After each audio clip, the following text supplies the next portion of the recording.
السلام زبان سے بیان کرے، ایک وہ سنت جو حضور علیہ السلام کر کے دکھائے، ایک وہ سنت جو حضور کے سامنے کیا جائے اور حضور علیہ السلام اس پر خاموشی اختیار کرے، یعنی خاموشی نصف رضامندی، حضور اس پر خاموش بیٹھ کر رضامندی کا اظہار کرے، لیکن قربان جائے رسول اللہ صلی اللہ علیہ وآلہ وسلم پر اور آپ کی اولاد و امجاد پر۔ حضور علیہ السلام نے جب بات آئی اہل بیت کی تو یہ تینوں طریقوں کو اختیار کیا، ایک زبان سے بھی کہہ کر بتایا کہ میری اہل بیت کی فضیلت یہ ہے، سبحان اللہ، سبحان اللہ، سبحان اللہ، مقام یہ ہے، میرے اہل بیت کے درجات یہ ہے، میرے اہل بیت کے رتبے یہ ہے۔ اور پھر حضور علیہ السلام نے فعل سے بھی بتایا، عمل کر کے بھی بتایا کہ کیسی محبت کی جائے۔ اب کیسے بتایا؟ حضور علیہ السلام منبر پر صحابہ کرام کے مجمع میں اللہ کی جانب سے نازل ہونے والی وحی سنا رہے ہیں، اللہ کا پیغام، اللہ کا حکم اپنے امتیوں کو اور اللہ کے بندوں کو اللہ کا پیغام سنا رہے ہیں۔ اور اسی اثنا میں سرکار علیہ السلام کے حجرے کا دروازہ کھلتا ہے اور اس دروازے سے دو شہزادے لڑکھڑاتے ہوئے قدموں کے ساتھ حضور علیہ السلام کی جانب، اپنے نانا جان کی جانب چلتے ہوئے آتے ہیں۔ حضور علیہ السلام جب اللہ کا پیغام سناتے تو اللہ کے پیغام میں اس قدر گم ہو جاتے۔ اس سے پہلے یہ بول دوں آپ کو کہ حضور علیہ السلام جب بات اللہ کی آتی تو اس طرح دنیا سے بے رغبت ہو جاتے جیسے کہ دنیا کو پہچانتے ہی نہیں۔ حضرت ام المؤمنین بی بی عائشہ صدیقہ رضی اللہ تعالیٰ عنہ فرماتی ہے کہ حضور علیہ السلام ہمارے ساتھ بیٹھے ہوتے اور بہت اچھی گفتگو ہو رہی ہوتی، یکایک جیسے ہی اذان کی آواز آتی تو حضور ہم سے ایسے پھر جاتے جیسے کہ ہم کو جانتے ہی نہیں۔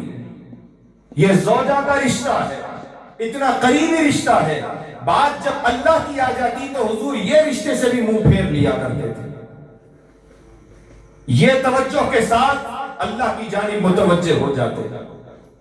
لیکن ایک وقت ایسے بھی آیا، اپنے ازواج کے ساتھ حضور بیٹھے ہوئے تھے، گفتگو ہو رہی تھی، اسی اثنا میں حضرت بلال نے اذان شروع کی۔ جیسے ہی اللہ اکبر کی صدا سنی، حضور علیہ السلام اپنے اس مجلس سے اٹھتے ہیں، اپنے گھر کے باہر نکل آئے اور اتنی تیزی کے ساتھ حضور تشریف لاتے کہ حضرت بلال حبشی رضی اللہ تعالیٰ عنہ فرماتے کہ میں اذان شروع کرتا اور اشہد ان محمد رسول اللہ پہنچنے تک حضور تشریف لا لیتے اور میں حضور کو دیکھ کر یہ جملہ کہتا کہ میں گواہی دیتا ہوں کہ حضور سرکار اللہ کے رسول ہیں۔ اتنی تیزی کے ساتھ حضور تشریف لا لیتے۔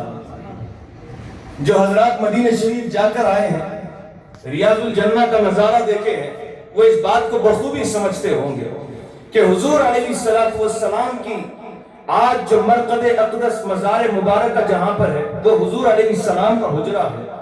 حضور وہاں پر ہوتے، اذان ہوتی تو وہاں سے نکل کر منبر تک تشریف لاتے، بمشکل اس دیوار سے اس دیوار تک کا فاصلہ، یہ بھی بہت ہے، بس اتنا فاصلہ۔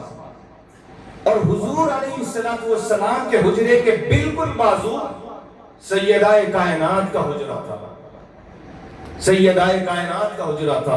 وہاں پر ایک مسجد ہے، مسجد علی۔ پوچھنے پر بعض حضرات نے پہلی مرتبہ یہ کہا کہ یہ مولا علی کا مکان تھا، یہاں پر مسجد تعمیر کر دی گئی۔ مگر آپ کو ایک بات بتلاؤں کہ حضرت مولا علی کرم اللہ وجہہ الکریم کا مکان حضور کے مکان کے بالکل ایسا چپکا ہوا تھا، بالکل اس طرح چپکا ہوا تھا۔ جب سیدہ کائنات اور مولا علی کا نکاح ہوا، وداعی ہوئی تو سیدہ مولا علی کے مکان میں تشریف لے گئے جو زیادہ دور نہ تھا، بالکل قریب مکان تھا۔ حضور علیہ السلام نے جب اپنی یہ شہزادی کی دوری کو دیکھا تو اپنی شہزادی کو بلا کر کہا، اے بیٹی آپ سے دور رہنا میرے لیے دشوار ہو رہا ہے، کیا ایسے ہو سکتا ہے کہ آپ علی سے کہہ کر میرے مکان کے بالکل بازو مکان خرید لیں؟ سیدہ کائنات نے کہا، بابا جان جیسا آپ کا حکم ہے۔ مولا علی کرم اللہ وجہہ الکریم تشریف لائے تو کہا کہ بابا جان تشریف لائے تھے، کہا اس طرح آپ سے ممکن ہو سکے تو وہ مکان خرید لیجئے جو بابا جان کے گھر کے بالکل متصل بازو ہے۔ مولا علی نے کہا کہ وہاں بھی وہ صحابی رسول کا مکان ہے، سرکار کے حجرے کے بالکل بازو سرکار کا ایک عاشق رہتا ہو، اس سے کہیں کہ اپنے آقا کے گھر کے بازو کا مکان مجھے بیچ دے، وہ اتنا آسانی سے تیار نہیں ہوتا۔ مولا علی نے کہا کہ میں اگر کہوں گا تو وہ مجھ سے گفتگو کریں گے، شاید مانیں گے یا نہ مانیں گے، لیکن بہتر ہوگا کہ آقا سے کہیں کہ ان سے کہہ دیں کہ وہ میرا مکان لے لیں، مجھے ان کا مکان دے دیں۔ جب یہ بات حضور تک پہنچائی گئی تو حضور علیہ السلام نے کہا کہ ٹھیک ہے۔ وہ جو صحابی جو حضور کے گھر کے بالکل بازو رہتے تھے، ان کو بلا کر کہا کہ میں میری بیٹی سے بڑی محبت کرتا ہوں، جب سے بدائی ہوئی ہے دل بے چین رہتا ہے، ملاقات کے لیے بار بار وہاں جانا آنا ہوتا ہے، اگر آپ کو دشواری نہ ہو تو کیا یہ مکان میری بیٹی کو دے کر میری بیٹی کا مکان آپ لے سکتے ہیں؟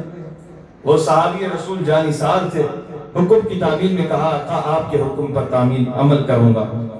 حضور علیہ السلام نے اپنی شہزادی کو مولا علی کرم اللہ وجہہ الکریم کو اپنے دونوں شہزادوں کو بھی حضور علیہ السلام کے گھر کے بالکل بازو جو مکان تھا وہ مکان میں بلا لیا۔ اب بالکل ایک دیوار کا فاصلہ ہے، صرف ایک دیوار کا فاصلہ ہے۔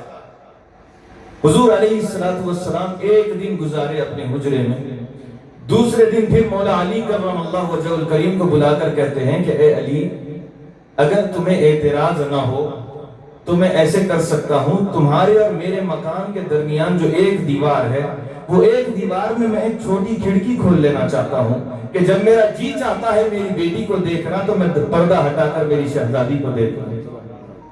مولا علی نے کہا ضرور۔ کھڑکی کھول لی گئی، حضور علیہ السلام کا مکان، سیدہ کائنات کا مکان بالکل اس طرح ہے۔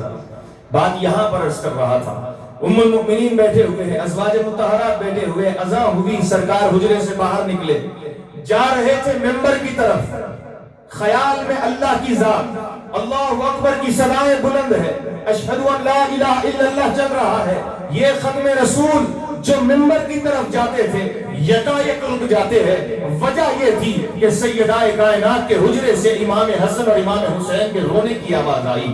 وہ قدم جو اپنے ازواج کے لیے نہیں رکتے تھے، بات جب اللہ کی آ جائے، وہ قدم اللہ کی طرف بڑھنے سے پہلے اب شہزادوں کے لیے رک جاتے ہیں۔ سیدہ کے دروازے پر دستک دیا، سیدہ نے آواز دی، بابا جان شہزادے رو رہے ہیں۔ آقا نے پوچھا کہ بیٹی کیوں روتے ہیں یہ لوگ؟ آپ کو معلوم نہیں کہ ان کا رونا مجھے بے چین کر دیتا ہے؟ سیدہ نے کہا بابا جان پیاس اور بھوک کی وجہ سے رو رہے ہیں۔ سیدہ کائنات سے کہا حضور نے کہ دونوں شہزادوں کو لایا جائے، ایک کے بعد ایک بار امام حسن کو گود میں لیا، اپنی زبان مبارک حضور علیہ السلام نے امام حسن کے منہ میں رکھتے ہیں اور امام حسن اس سے استفادہ کرتے جاتے، اس زبان مبارکہ کو چوستے جاتے، یہاں تک کہ سیراب ہو گئے۔ امام حسن کو سیدہ کے حوالے کیا، امام حسین کو گود میں لیا، آپ کے منہ میں اپنی زبان مبارکہ رکھی، امام حسین چوستے رہے یہاں تک کہ آپ سیراب ہو گئے۔ اب یہاں پر اتنا سارا معاملہ چل رہا ہے، وہاں بلال حبشی کی اذان رک گئی اشہد ان لا الہ الا اللہ پر۔